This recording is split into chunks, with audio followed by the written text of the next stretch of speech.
സജീഷിന് എത്രമാത്രം ഇൻട്രസ്റ്റിംഗ് ആയി തോന്നുന്നു. കാരണം തെരഞ്ഞെടുപ്പിന് തൊട്ട് മുമ്പ് ഒരു ഉപതെരഞ്ഞെടുപ്പ് വരുന്നു, 30 സീറ്റുകളാകെ. അതിൽ നിങ്ങൾക്ക് സീറ്റ് കുറഞ്ഞു എന്നതാണ് അവർക്ക് ഏറ്റവും ആഹ്ലാദം പകരുന്നത്. ഞങ്ങൾക്ക് ആകെ നമ്പറിൽ ഭൂരിപക്ഷം കിട്ടിയില്ല എന്നുള്ളതൊന്നും ഞങ്ങളുടെ പ്രശ്നമല്ല, ഞങ്ങൾ അങ്ങനെയൊക്കെ കാര്യങ്ങളെ കാണൂ. പിന്നെ നേരത്തെ വടകരയുമായി ബന്ധപ്പെട്ടൊക്കെ സജീഷിൻ്റെ ഉറക്കത്തെ പരാമർശിച്ചുമൊക്കെ അദ്ദേഹത്തിൻ്റെ നിഗമനങ്ങളും ചില പ്രതിപാദനങ്ങളും ഒക്കെ ഉണ്ടായിരുന്നു. കേട്ടതുകൊണ്ട് അതിലെന്തെങ്കിലും പറയാനുണ്ടെങ്കിൽ ഞാൻ അതിന് ശേഷം ശ്രീ സജീവനിലേക്ക് പോകാം. അല്ല, ശ്രീ നിജേഷിന് പറ്റിയ എന്താണെന്ന് എനിക്കറിയില്ല. അദ്ദേഹം ഇപ്പോൾ ചർച്ചയിൽ ഉറക്കത്തെക്കുറിച്ചും വ്യക്തിപരമായ കാര്യങ്ങളും വീട്ടിൽ നിന്നുള്ള ദൂരവും അങ്ങനെ ഒരു സ്വപ്ന ലോകത്ത് നിന്നുകൊണ്ടാണ് അദ്ദേഹം കാര്യങ്ങളെ അവതരിപ്പിക്കുന്നത്. എന്തുകൊണ്ടാണ് അദ്ദേഹത്തിന് അങ്ങനെ പറ്റിയെന്ന് എനിക്കറിയില്ല. സാധാരണഗതിയിൽ അങ്ങനെയല്ല. കുറച്ചുകൂടി മൂർച്ചയോടുകൂടി സ്വപ്നത്തിൽ നിന്ന് യാഥാർത്ഥ്യത്തിൽ, കോൺഗ്രസിൻ്റെ യാഥാർത്ഥ്യത്തിൽ നിന്നെങ്കിലും അദ്ദേഹം വരുമായിരുന്നു. ഇപ്പോൾ അദ്ദേഹം നേരിട്ട് കൊണ്ടിരിക്കുന്ന ഒരു പ്രതിസന്ധി അദ്ദേഹം തന്നെ പറഞ്ഞു, ഒന്നും മിണ്ടരുത് എന്ന്. ഹൈക്കമാൻഡിൻ്റെ എന്തോ ഒരു തിട്ടൂരം ഉള്ളതുകൊണ്ടുള്ള പ്രയാസം അനുഭവിക്കുന്നതുകൊണ്ടായിരിക്കാം അങ്ങനെ പറയുന്നത്. അതുകൊണ്ട് അദ്ദേഹത്തെ ആ കാര്യത്തിൽ നമുക്ക് കുറ്റപ്പെടുത്താനൊന്നും കഴിയില്ല.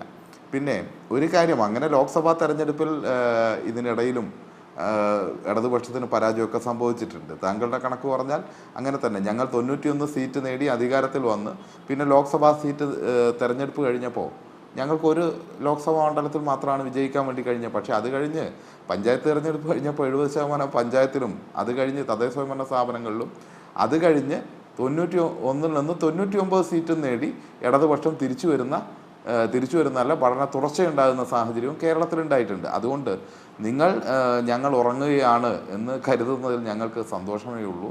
ഞങ്ങൾ ഉറങ്ങുകയല്ല, ഞങ്ങൾ കൃത്യമായി പ്രവർത്തിക്കുകയാണ് കേരളത്തിലെ ജനങ്ങൾക്ക് വേണ്ടി. അത് തിരിച്ചറിയാൻ കേരളത്തിലെ ജനങ്ങൾക്ക് പറ്റും. 30 സീറ്റുകളിലേക്ക് തദ്ദേശ സ്വയംഭരണ സ്ഥാപനങ്ങളിൽ ഉപതെരഞ്ഞെടുപ്പ് നടന്നപ്പോൾ അതിൽ 7 സീറ്റിൽ കോൺഗ്രസ് 3-ാം സ്ഥാനത്തേക്ക് പോയി. അത് ഇവരറിയില്ല. 3-ാം സ്ഥാനത്ത് അടിഞ്ഞുപോയി.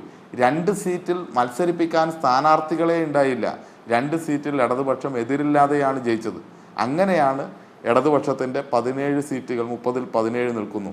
ഒരു സീറ്റിൽ സിറ്റിംഗ് സീറ്റ് SDPI ആണ് ജയിക്കുന്നത്.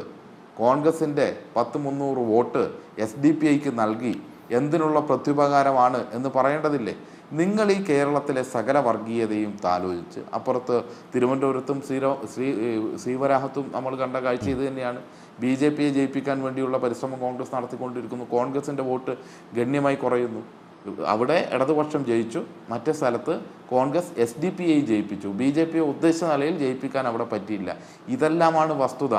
ഒരു കാര്യം മനസ്സിലാക്കേണ്ടത്, ആളുകൾ ഡാറ്റ വെച്ചും വസ്തുതകൾ വെച്ചും മനസ്സിലാക്കുന്നവരാണ് എന്ന് കോൺഗ്രസിൻ്റെ നേതൃത്വം തിരിച്ചറിഞ്ഞാൽ മതി. നേരത്തെ ഇവിടെ ശ്രീ ശരത്ത് സൂചിപ്പിച്ച പോലെ തന്നെ 40-ൽ നിന്ന് 42 സീറ്റ് കിട്ടി, ഞങ്ങൾ അധികാരത്തിലേക്ക് എന്ന് പറയുന്ന പോലെ ശ്രീ VD സതീശൻ പത്രസമ്മേളനം നടത്തി കാര്യങ്ങൾ വിശദീകരിച്ചാൽ കേരളത്തിലെ ജനങ്ങൾ വിശ്വസിക്കും എന്ന് നിങ്ങൾ കരുതുന്നെങ്കിൽ നിങ്ങൾ സ്വപ്ന ലോകത്താണ് എന്ന് മാത്രമേ ഞങ്ങൾക്ക് പറയാനുള്ളൂ. ഇവിടെ കോൺഗ്രസ് നേരിട്ട് കൊണ്ടിരിക്കുന്ന ഒറ്റ കാര്യം കൂടി കാരണം, നിങ്ങൾ ആക്ഷേപങ്ങൾ ഉന്നയിക്കാൻ മിടുക്കന്മാരാണ്. ഇപ്പോൾ BJPയുമായി ബന്ധപ്പെട്ട കാര്യത്തിൽ ആക്ഷേപം ഉന്നയിക്കും. നമ്മളിപ്പോൾ ശ്രീ KC വേണുഗോപാലിൻ്റെ പേര് ഇവിടെ കുറേ പ്രാവശ്യം അഖിലേന്ത്യാ നേതാവ്, ഏറ്റവും പ്രധാനപ്പെട്ടയാൾ എന്നുള്ള നിലയിൽ പരാമർശിച്ചല്ലോ. ഇപ്പോൾ കേരളത്തിലെ മീഡിയ വിഴുങ്ങിയൊരു കാര്യം ഞാൻ പറയാം.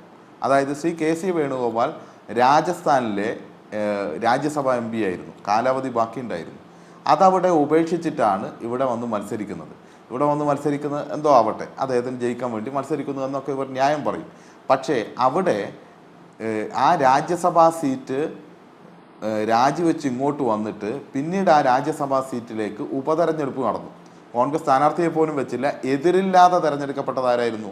നവനീത് സിംഗ് ബിട്ടു തെരഞ്ഞെടുക്കപ്പെട്ടു. അതായത് മോദിയിലെ ക്യാബിനറ്റിലെ മന്ത്രിയാണിപ്പോൾ.